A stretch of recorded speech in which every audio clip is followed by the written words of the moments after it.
का सुकून जो हमारी रहबरी करते हैं, सामने से जा रहा है भाई आगे मत चलना, रास्ता दिखाते हैं, जिनके पीछे हम नमाज अदा करते हैं।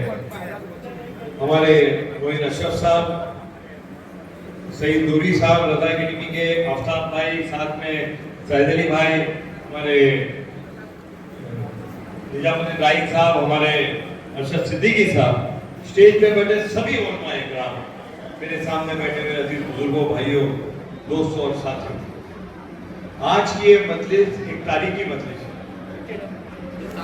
कई दिनों से, कई हफ्ते, कई महीनों से हम सब एक बहुत ही खौफ के अंदर खौफजदा है कि जो ये हुकूमत ने वक्फ तरमीमी एक्ट जो लाया है उसके खिलाफ सबसे पहले आवाज उठी है तो हजरत मोइन अशरफ साहब की आवाज, सुन्नी ऑल इंडिया सुन्नी जमात उलमा जो है उसने इस आवाज को उठाई है। और इस बात के हम सब गवाह हैं कि ये एक तहरीक को सिर्फ हमारे देश में नहीं बल्कि विदेश तक पहुंचाने का काम जो है सुन्नी जमात उलमा ने किया है, रजा अकेडमी ने किया है। मुझको याद है और आपको भी बिल्कुल याद है कि जब ये बिल पार्लियामेंट में पेश हुआ तो पूरा इंडिया अलायंस जो है उसने इस बिल की मुखालफत की और पहली बार 10 साल में संजय सिंह साहब और सभी को कामयाबी मिली जो ज्वाइंट पार्लियामेंट्री कमेटी में इस बिल को भेजना पड़ा। पिछले 10 साल में कोई भी बिल ज्वाइंट पार्लियामेंट्री कमेटी को नहीं भेजा था। सरकार अपनी ताकत के ऊपर, अपने बलबूते को बिल पास करती थी, मगर ये बिल की इतनी पुरजोर मुखालफत संसद के अंदर हुई और उसके बाद संसद के बाहर हुई तो बिल ज्वाइंट पार्लियामेंट कमेटी में गया। जब ज्वाइंट पार्लियामेंट्री कमेटी में बिल पहुंचा तो जो जेपीसी के चेयरमैन थे जगदम्बी का पाल साहब, उनको हजरत ने मुंबई बुला करके एक एक सब, एक एक लाइन, एक एक सेंटेंस पे उनसे जिरा की कि ये गलत है, ये गलत है, ये गलत है, ये गलत है, कि पूरा बिल ही गलत है। मुसलमान सब चीज बर्दाश्त कर लेगा मगर कुछ चीजें इसलिए कि जान देने के बाद उस बिल को बर्दाश्त।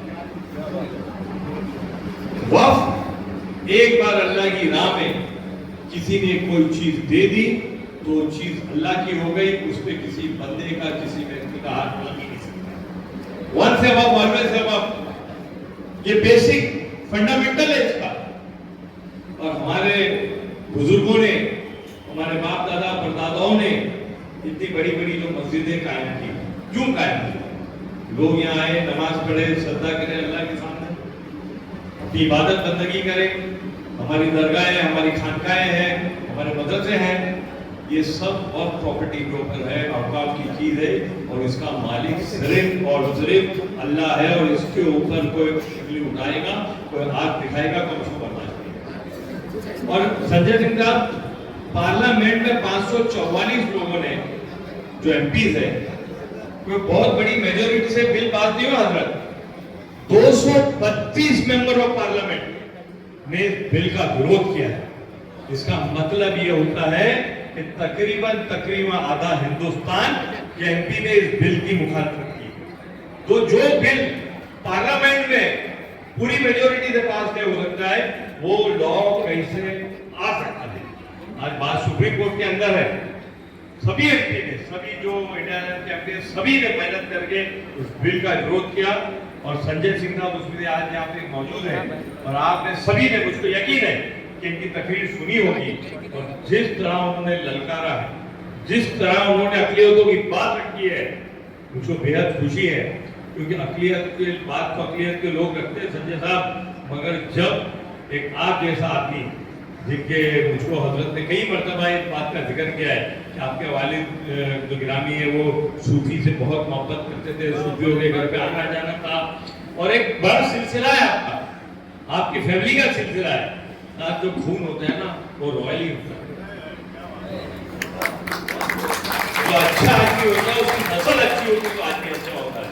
और संजय सिंह साहब ने उस बात को साबित कर दिया कि जो उनके पूर्वज हैं और जिस नस्ल से ये आते हैं वो अक़लियत पसंद नस्ल है, वो अक़लियत को हक दिलाने वाले लोग हैं और संजय सिंह साहब ने अपनी बात वहां पर पार्लियामेंट में रखी, दूसरे एमपी उसके साथ में बहुत लोगों ने वहां पर बात रखी। मैं आज इस बात को बहुत तवील बात करना नहीं चाहता हूँ कि हम लोग जो सब लोग आए हैं वो सिर्फ और सिर्फ संजय सिंह साहब को सुनने आए, उनकी बात सुनने आए हैं कि यहाँ तक तो पहुंच गए, हम सुप्रीम कोर्ट तक तो पहुंच गए, सुप्रीम कोर्ट ने कुछ बात तो रोक लगा दी है, मगर हम इससे मुतमईन नहीं, इसको आगे कैसे ले जा सकते हैं। हमारा जो अक़लियतों का हक है, जो हमको कॉन्स्टिट्यूशन ने दिया, जो हमको आइन ने दिया है, वो किस तरह से महफूज रहेगा। और आने वाले दिनों के अंदर इस देश के अंदर कॉन्स्टिट्यूशन महफूज रहना चाहिए और अक़लियतों के हक महफूज रहने चाहिए, हमारे औकात की जो जायदाद है वो महफूज रहनी चाहिए, हमारी जो शरीयत है उसके अंदर मुदाखलत नहीं होनी चाहिए। इसके ऊपर बात संजय सिंह साहब करेंगे। हज़रत मोइन अशरफ का, हमारे सईद नूरी साहब का, और जो लोग संजय सिंह साहब के साथ में बहुत दिन से जुड़े, खास करके हमारा अपना तमाम लोग जो जुड़े हुए, उनका दिल की गहराई से शुक्रिया अदा करता हूँ कि मुंबई में रात में कितनी, यहाँ संजय साहब जो आप जो लोग देख रहे हैं ना, ये एक एक मस्जिद का इमाम है, आपके पीछे देखिए सैकड़ों की तादाद में लोग बैठे हैं, लोग इनके पीछे नमाज पढ़ते हैं। ये एक आदमी यहाँ पर 500 और 1000 आदमी की नुमाइंदगी कर रहा है, ये 50,000 का मजमा है जो यहाँ पर मौजूद है। यहाँ पे बड़ी बड़ी तंजीम के लोग हैं, बड़े बड़े एनजीओ के लोग हैं, बड़े बड़े मदरसे के और मदारिस के लोग हैं। तो ये लोग आज का ये मैसेज लेकर एक उम्मीद के साथ अपने अपने मस्जिदों में लौटेंगे, अपने अपने मदरसों में लौटेंगे, अपने अपने खानकाहों में लौटेंगे, इस भरोसे के साथ कि आने वाले दिनों में इस लड़ाई के अंदर आप जैसी शख्सियत हमारे साथ में शाना बाशाना है और इंशाल्लाह इस जालिम हुकूमत को मुंह तोड़ जवाब दिया जाएगा। अल्लाह हाफिज़।